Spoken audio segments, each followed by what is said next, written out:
पुण्यानजीकच्या जुन्नर तालुक्यातील नारायणगाव येथील विघ्नहर नर्सिंग होमने सर्पदंशावरील उपचारांबाबत आपले नाव देशभरामध्ये उज्ज्वल केले आहे. डॉक्टर सदानंद राऊत व त्यांच्या पत्नी डॉक्टर पल्लवी राऊत यांनी आपल्या अथक परिश्रमांतून हे नर्सिंग होम साकारले आहे. राज्यभरातून सर्पदंशांचे रुग्ण येथे उपचारांसाठी येतात आणि बरे होऊन जातात. राऊत दाम्पत्य हे सर्पदंशांच्या अनेक रुग्णांना जीवदान देणारे डॉक्टर दाम्पत्य ठरले आहे. महान्यूज मराठीशी बोलताना डॉक्टर सदानंद राऊत यांनी आपला आजपर्यंतचा खडतर प्रवास विशद केला आहे. माझे नाव निवृत्ती दगडूपुत्र, राहणार नगरवाडी. मला गोनच चावल्यानंतर मी घरी आलो. 1 किलोमीटर घरी पळत आलो. घरी आल्यानंतर मला विघ्नहर क्लिनिक नारायणगाव येथे ॲडमिट केले. डॉक्टर राऊत सर यांच्यामुळे मी वाचलो. माझे नाव रामदास दशरथ घाडगे, राहणार पिंपरी पेंढार, तालुका जुन्नर, जिल्हा पुणे. संध्याकाळी मी झोपलो आणि सकाळी उठल्यानंतर माझ्या पायाला सूज चढली. दोन डॉक्टरचे मी गोळी औषधे खाल्ली. त्यांनी काही फरक पडला नाही का किंवा सूज कमी झाली नाही. नंतर मी दुसऱ्या डॉक्टर गेलो. त्यांची औषधं गोळ्या खाल्ली 2 दिवस, तरी पण काही फरक पडला नाही. नंतर मग माझे चुलत भाऊ आणि माझे आई यांनी मला इकडे राऊत सरांच्या हॉस्पिटल जावं म्हणून सांगितलं. मी डॉक्टर सदानंद राऊत. मी MD जनरल मेडिसिन असून हृदयविकार आणि मधुमेह तज्ज्ञ आहे. मी आणि माझी पत्नी डॉक्टर पल्लवी राऊत नारायणगाव येथे आम्ही 1992 सालापासून वैद्यकीय सेवा देत आहोत. मी KEM आणि जहांगीर इथं वैद्यकीय शिक्षण घेतल्यानंतर नारायणगावला येण्याचा निर्णय घेतला आणि इकडं आल्यानंतर हृदयविकार, मधुमेह किंवा इतर ज्या इमर्जन्सीज आहेत याच्याविषयी एक चांगलं हॉस्पिटल काढावं अशी माझ्या मनात कल्पना होती. परंतु इकडं आल्यानंतर ग्रामीण भागातील आरोग्याचे प्रश्न पूर्णपणे वेगळे आहेत असं हळूहळू लक्षात आलं. विशेषतः सर्पदंशाचे रुग्ण, विषबाधा झालेले रुग्ण यांना इथं उपचारासाठी कुठल्याही सुविधा उपलब्ध नव्हत्या आणि अनेक रुग्ण पुण्याला किंवा मुंबईला गंभीर अवस्थेत जात असताना रस्त्यात मृत्युमुखी पडायचे. त्यामुळं मी नारायणगाव येथेच ग्रामीण भागात सर्वप्रथम अतिदक्षता विभाग सुरू केला आणि त्याच्या माध्यमातून आम्ही सर्पदंशाचे रुग्ण किंवा विषबाधा झालेले रुग्ण, हृदयविकार, अपघात, इतर जे सगळे गंभीर रुग्ण आहेत यांच्यावर उपचार करायला सुरुवात केली. आणि मग हळूहळू यश गेल्यानंतर आणि सर्पदंशाच्या रुग्णांची संख्या वाढल्यानंतर या प्रश्नाचं गांभीर्य आमच्या अधिक लक्षात आलं आणि मग त्याच्यावर स्वतंत्रपणे सर्पदंश उपचार विभाग आम्ही नारायणगाव इथं सुरू केला आणि त्याच्यामुळं अनेक रुग्णांचे जीव वाचवण्यासाठी आत्तापर्यंत मदत झालेली आहे. नारायणगावचीच निवड करण्याचं कारण काय? माझं गाव इथून नारायणगावपासून जवळच आहे, उमरग नावाचं, आणि आमचं गाव अतिशय छोटं होतं. तिथं कुठल्याही दळणवळणाच्या सुविधा नव्हत्या, आरोग्याच्या सुविधाही फारशा चांगल्या त्यावेळी उपलब्ध नव्हत्या. त्यामुळं अनेक रुग्णांना गंभीर समस्यांना तोंड द्यायला लागायचं. नारायणगावलाच फक्त प्रथम वारवाडी आरोग्य केंद्र होतं आणि तिकडे येऊन उपचार घ्यायला लागायचे. परंतु ज्यावेळी मी वैद्यकीय शिक्षण घेतो त्यावेळी या परिसरातले अनेक रुग्ण माझ्याकडं डॉक्टर म्हणून यायचे आणि मग त्या रुग्णांच्या समस्या अधिक लक्षात आल्या की त्यांना पुण्यात शहरात आल्यानंतर उपचारासाठी काय काय त्रास होतो, त्यांच्या राहायच्या सुविधा नसायच्या, त्यांच्या आर्थिक अडचणी व्हायच्या आणि रक्तसुद्धा वेळेवर मिळायचं, अनेक अडचणी असायच्या. आणि मग त्यावेळी असं वाटलं की आपण आपल्या गावाकडे जाऊन या गरजू रुग्णांना वैद्यकीय सेवा द्यावी आणि त्याप्रमाणे मी तो निर्णय घेतला. सर्पदंशावर ग्रामीण भागात फारसे उपचार नाही आहेत किंवा त्यातून रुग्ण दगावण्याचं प्रमाण जास्त आहे, ही गोष्ट लक्षात कधी आली? मी इथं वैद्यकीय सेवा सुरू केल्यानंतर आमच्याकडे एक लहान मुलगी आणली आणि तिला इथून जवळच एक 8-10 किलोमीटर सर्पदंश झाला होता शेतमजुराच्या मुलीला आणि ती हॉस्पिटलला आणेपर्यंत मृत्युमुखी पडली होती 20 मिनिटात.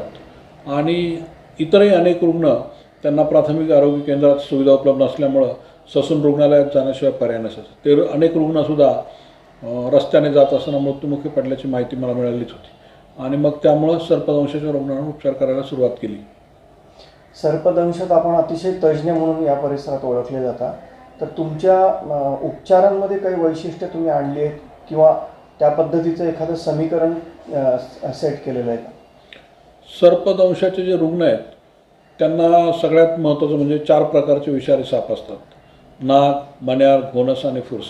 नाग आणि मण्यार हे आपल्या मज्जासंस्थेवर दुष्परिणाम करतात आणि घोणस आणि फुरस हे रक्ताभिसरण संस्थेवर दुष्परिणाम करतात. आणि नाग जर चावला तर काही मिनिटापास रुग्ण सिरियस होऊ शकतो किंवा मृत्यू पण होऊ शकतो. त्यामुळे सर्पदंशाच्या कुठल्याही विषारी सर्पदंशाच्या रुग्णांमध्ये सर्वप्रथम त्वरित तातडीचे उपचार मिळणं ही फार गरजेची गोष्ट असते. मग त्यासाठी इमर्जन्सी अत्यावश्यक साधनं ही सुद्धा आपल्याकडे उपलब्ध असायला लागतात. आणि दुसरी गोष्ट म्हणजे आत्तापर्यंत कुठेही भारतामध्ये सर्पदंशाच्या रुग्णांवर उपचार करण्यासाठी कोणताही प्रकारचा प्रोटोकॉल उपलब्ध नव्हता.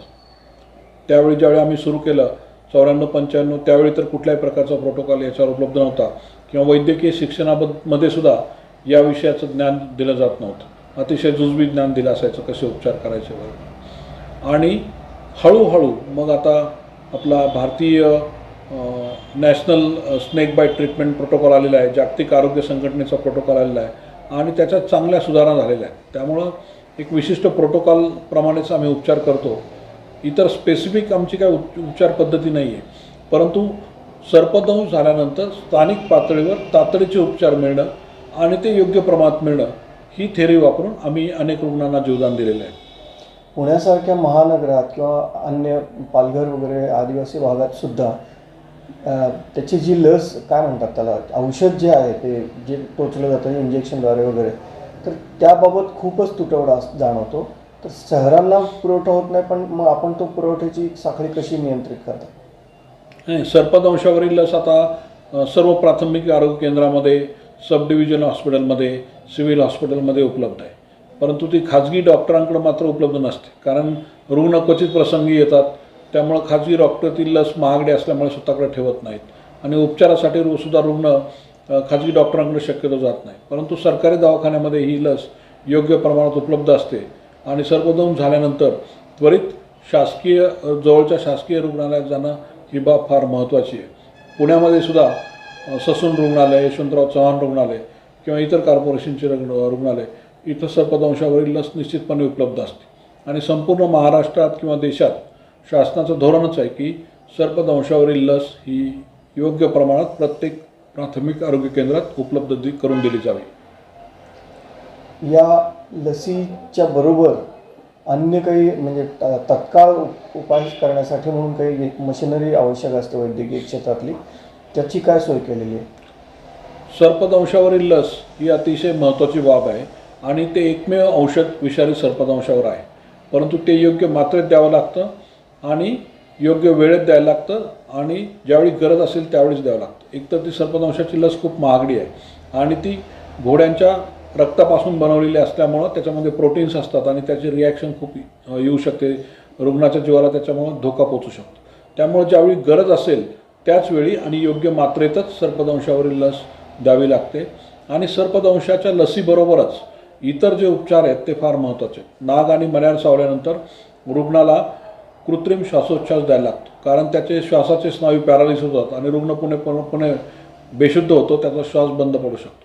अशावेळी त्याच्या श्वासनलिकेत नळी टाकून त्याला कृत्रिम श्वासोच्छ्वास व्हेंटिलेटरद्वारे द्यावा लागतो. आणि त्यासाठी जी इतर उपकरणं आहेत तातडीची, हृदयाचे जे अतिदक्षता विभागातली उपकरणं आहेत, monitors, endotracheal tube, Ambu bag, ventilator, defibrillator, ही सगळी यंत्रणा उपलब्ध असावी लागते. या व्यतिरिक्त घोणस जर चावला तर घोणस चावल्यानंतर सगळीकडे रक्तस्राव होतो. नाकातोंडातून रक्तस्राव होतो, उलटीतनं रक्तस्राव होतो, लघवी संडास वाटे रक्तस्राव होतो, कधीकधी पोटात मेंदूत पण रक्तस्राव. रुग्णाची रक्त गोठण्याची प्रक्रिया खूप लांबते आणि त्याच्यामुळं त्याचं रक्तस्राव होऊ शकतो मोठा, त्याच्या प्लेटलेट्स कमी होतात. त्यामुळे अशा रुग्णांना कधीकधी रक्तपुरवठा लागतो, प्लेटलेट ट्रान्सफ्युजन करावं लागतं. परंतु सगळ्यात महत्त्वाचं म्हणजे घोणस चावलेल्या रुग्णांमध्ये लघवीचं प्रमाण हे अतिशय हळूहळू कमी होत जातं आणि क्वचित प्रसंगी ते पूर्ण बंद पडतं आणि रुग्णाच्या दोन्ही किडन्या निकामी होतात. अशा रुग्णांवर उपचार करण्यासाठी तिथं डायलिसिस मशीनची गरज असते. म्हणजे रक्त शुद्धीकरण प्रक्रिया करण्यासाठी, हिमोडायलिसिस करण्यासाठी डायलिसिस युनिट घोणसच्या रुग्णावर ज्या ठिकाणी उपचार होतात तिथं हे युनिट असणं अतिशय आवश्यक आहे. आंतरराष्ट्रीय पातळीवर हा प्रश्न उभा झाला होता मधल्या काळात, अगदी युनोमध्ये, कारण आफ्रिका वगैरे अविकसित देशांमध्ये ही समस्या खूप मोठ्या प्रमाणावर आहे. आणि याबाबतचे काही आंतरराष्ट्रीय संकेत आहेत का सर्पदंशाचं प्रमाण हे जगामध्ये खूप मोठ्या प्रमाणात आहे. जगामध्ये दरवर्षी 1 लाख ते 1.5 लाख लोकांचा सर्पदंशामुळे मृत्यू होतो आणि 4 लाखपेक्षा जास्त लोकांना कायमचं शारीरिक अपंग येतं आणि मानसिक अपंग येतं. अनेक लोकांच्या किडन्या फेल होतात आणि त्यांना आयुष्यभर डायलिसिसची सुद्धा गरज लागू शकते. ही समस्या आहे, ही खूप गंभीर आहे आणि विशेषतः ती आशिया आणि खंडामध्ये सगळ्यात जास्त. त्यातल्या त्यात भारतामध्ये जगाच्या तुलनेत जवळजवळ निम्म्या लोकांचा सर्पदंशामुळं मृत्यू होतो आणि त्यासाठी ही शेतीशी संबंधित होणारा अतिशय गंभीर अपघात आहे. सर्पदंश सर्वसाधारणपणे शेतमजूर, गरीब, आदिवासी, वीटभट्टीचे कामगार, ऊस तोडणी मजूर किंवा इतर जे सर्वसाधारण घटक आहे शेतीत काम करतात यांच्यामध्ये जास्त होतो आणि त्यातल्या त्यात विशेषतः तरुण वयोगटातली 20 ते 40 वयोगटातली तरुण वर्ग, महिला, मुले यांना सर्पदंश जास्त होतो. ही शेतीसंबंधी घडणारी एक अतिशय गंभीर घटना आहे आणि सर्पदंश आपण टाळू शकतो. परंतु या प्रश्नाकडं आत्तापर्यंत जगाचं जास्त लक्ष नव्हतं. जागतिक आरोग्य संघटनेने सुद्धा हा आजार 2013 साली अतिदुर्लक्षित आजारांमध्ये घेतला आणि परत तो वगळला गेला होता. HIV, एड्स किंवा कॅन्सर, हृदयविकार या आजारांवर जगामध्ये जागतिक आरोग्य संघटना किंवा इतर सरकारांच्या माध्यमातून लाखो डॉलर्स रुपये खर्च केले जातात. परंतु सर्पदंशावर आत्तापर्यंत कोणत्याही तशा प्रकारची तजवीज नव्हती. परंतु 2019 साली जागतिक आरोग्य संघटनेनं सर्पदंशाचा समावेश अतिदुर्लक्षित आजारांमध्ये केलेला आहे आणि जागतिक आरोग्य संघटनेचं उद्दिष्ट आहे की 2030पर्यंत सर्पदंशामुळे होणाऱ्या मृत्यूचं प्रमाण हे 50% कमी करायचं. त्यामुळे आता जगाचं संपूर्ण लक्ष सर्पदंशाकडे आहे आणि जागतिक आरोग्य संघटनेने भारतातील सर्पदंश तज्ज्ञांची निवड जागतिक आरोग्य संघटनेच्या सर्पदंश तज्ज्ञ समितीवर केली आहे. त्यात माझंही नाव जागतिक आरोग्य संघटनेचा एक तज्ज्ञ सदस्य म्हणून घेतलेलं आहे आणि भारतामध्ये सुद्धा Indian council of medical research जे भारतीय आयुर्विज्ञान संस्थेच्या माध्यमातून सर्पदंशाच्या रुग्णांसाठी काही उपक्रम राबवले जातात, काही प्रोजेक्ट राबवले जातात. त्या ठाणे जिल्ह्यामध्ये शासकीय जी रुग्णालय आहेत, प्राथमिक आरोग्य केंद्र यांच्यामधील वैद्यकीय अधिकाऱ्यांना प्रशिक्षण देणं, तेथील आरोग्य केंद्रामध्ये जी आवश्यक उपकरणं आहेत ती उपलब्ध करणं, अशा प्रकारचा एक प्रकल्प चालू आहे. आणि दुसरा प्रकल्प म्हणजे भारतामध्ये 13 राज्यात सर्पदंशामुळे होणाऱ्या मृत्यूचं प्रमाण, त्याच्यामुळे येणारं अपंगत्व आणि त्याच्यामुळे येणारा आर्थिक भार कुटुंबावर, या सगळ्यांचा एक अभ्यास महाराष्ट्रासह 13 राज्यात चालू आहे. त्याचा पुणे जिल्ह्याचा सहसंशोधक म्हणून मी काम पाहत आहे. सर, अन्य वैद्यकीय व्यावसायिकांना या समस्येबाबत आपण काय सल्ला देऊ इच्छिता आपल्या अनुभवाचं सार म्हणून? अन्य वैद्यकीय व्यावसायिकांनी सर्पदंशाच्या रुग्णांवर उपचार केले पाहिजेत आणि आत्मविश्वासानं ते केले पाहिजेत. महाराष्ट्राच्या अनेक भागामध्ये, ग्रामीण भागामध्ये सर्पदंशाचं प्रमाण खूप मोठ्या प्रमाणात आहे. विशेषतः बागायती शेतीचं प्रमाण खूप वाढलेलं आहे. त्याच्यामुळं वर्षभर शेतकरी वेगवेगळ्या प्रकारचा भाजीपाला आणि पिकं घेत असतात. सर्पांचं प्रमाण वाढलं आहे आणि शेतकरी शेतात सतत काम करत असतात. त्यामुळं सर्प आणि मानव यांचं इंटरॅक्शन खूप वाढलेलं आहे. त्याच्यामुळे सर्पदंशाचं प्रमाणसुद्धा वाढलेलं आहे. त्यामुळे प्रत्येक खाजगी डॉक्टरांनी सर्पदंश उपचाराविषयी, त्याची लक्षणं, विषारी बिनविषारी साप ओळखणं, त्याच्यावर करण्यात येणारे तातडीचे उपचार, हे याविषयी सविस्तर माहिती करून घेतली पाहिजे.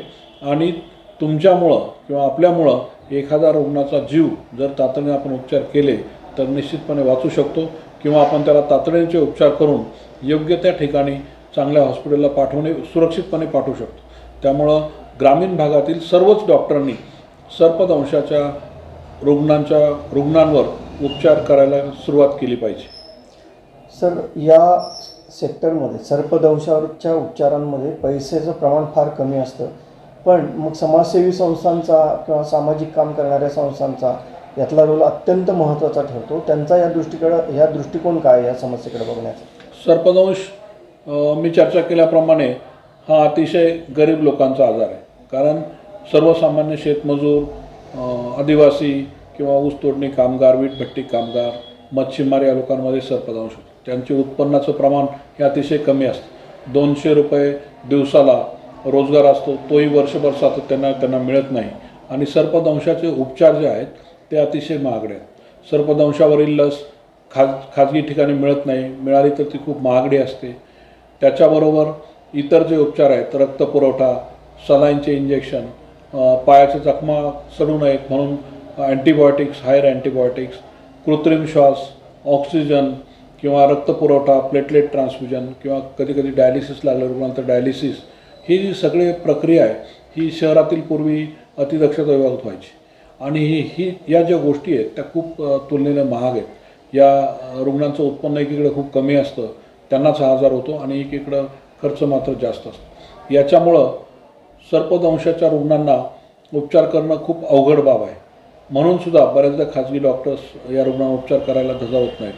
परंतु आत्तापर्यंत तरी कोणत्याही स्वयंसेवी संस्था किंवा इतर जे आहेत त्या या रुग्णांना उपचारासाठी मदत करत नाहीत. परंतु आमचा एक असा प्रयत्न चालू आहे की इथे एक डेडिकेटेड ॲडव्हान्स स्नेक बाईट उपचार केंद्र, रिसर्च संशोधन केंद्र आणि ट्रेनिंग सेंटर म्हणजे advance snake bite management training and research centre भारतातलं पहिलं सेंटर काढायचा आमचा प्रयत्न चालू आहे आणि त्यासाठी आम्ही वेगवेगळ्या संस्थांकडे संपर्क साधण्याचा प्रयत्न करत आहोत.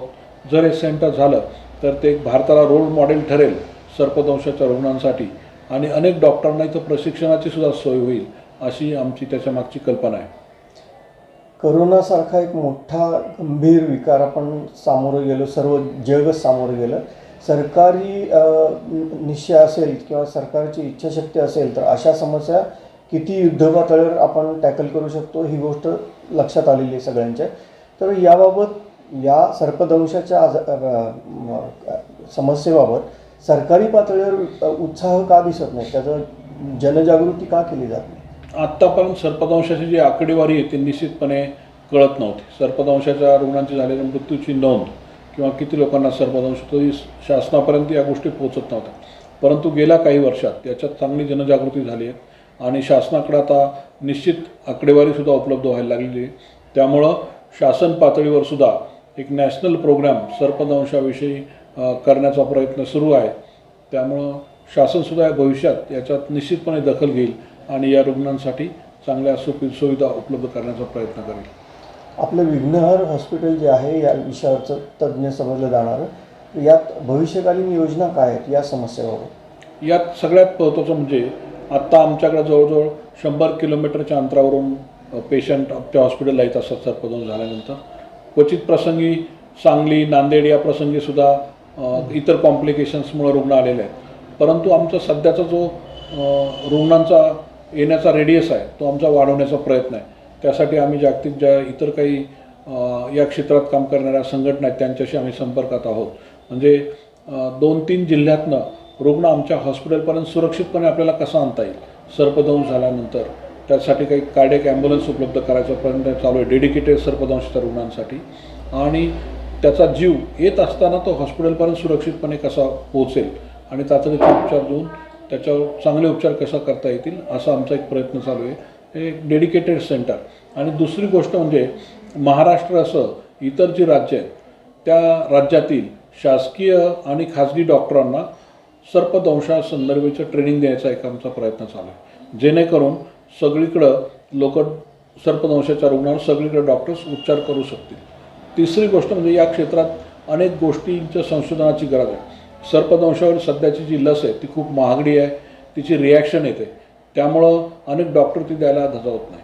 तर त्यासाठी कमी रिॲक्शन देणारी म्हणजे कमी ॲनाफिलॅक्टिक रिॲक्शन देणारी लस किंवा ज्याचे डोसेस कमी लागतील आणि ज्याची किंमतही वाजवी दराची असेल अशा प्रकारची लस संशोधनासाठी ज्या काही काम करत आहेत त्या लसींचं ट्रायल आमच्या हॉस्पिटलमध्ये करणं किंवा सर्पदंशाच्या रुग्णांवर उपचारासाठी अधिकचं संशोधन करणं. विशेष अडचण म्हणजे सर्पदंश घोणस आणि नाक चावल्यानंतर सर्पदंशाची लस जरी दिली तरीसुद्धा त्या होणाऱ्या जखमा त्या भरून येत नाहीत.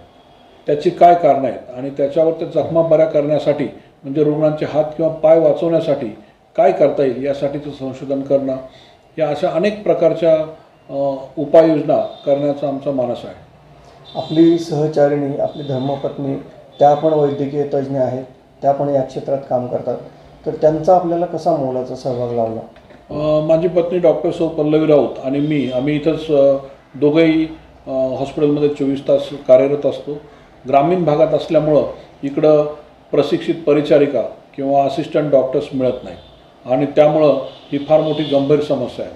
त्यामुळं गेली 30-35 वर्ष आम्ही 24 तास रात्रंदिवस वर्षातले काम करत असतो. कधी विश्रांती मिळत नाही आणि लोकांना प्रशिक्षण देणं इथल्या स्थानिक मुलांना आणि त्यांच्याकडून हॉस्पिटलमध्ये काम करणं हे खूप जिकीरचं काम आहे. ही मुलं किंवा मुली टिकत नाहीत. मुली लग्न झाल्यानंतर सोडून देतात हॉस्पिटलची ड्युटी आणि प्रशिक्षित ज्या परिचारिका आहेत त्या ग्रामीण भागात यायला धजावत नाहीत. त्याच्यामुळे आम्ही दोघं 24 तास काम करत असतो. विशेषतः पूर्वी भूलरोग तज्ज्ञांचे आमच्याकडं खूप अभाव असायचा. त्यामुळं डॉक्टर मिसेस पल्लवी राऊत यांनी KMला जाऊन विशेष प्रशिक्षण घेतलं अतिदक्षता विभागातलं आणि व्हेंटिलेटर सुरू करण्यासाठी आपल्याला जी श्वासनलिकेत नळी टाकायला लागते, एंडोट्रॅकेल इंट्युबेशन आणि इतर ज्या तातडीच्या प्रोसिजर्स आहेत या सगळ्या शिकून घेतल्या. त्यामुळं त्यांची मदत ही फार मोलाची या कामात आणि आम्ही दोघं सातत्यानं 24 तास काम करत असतो.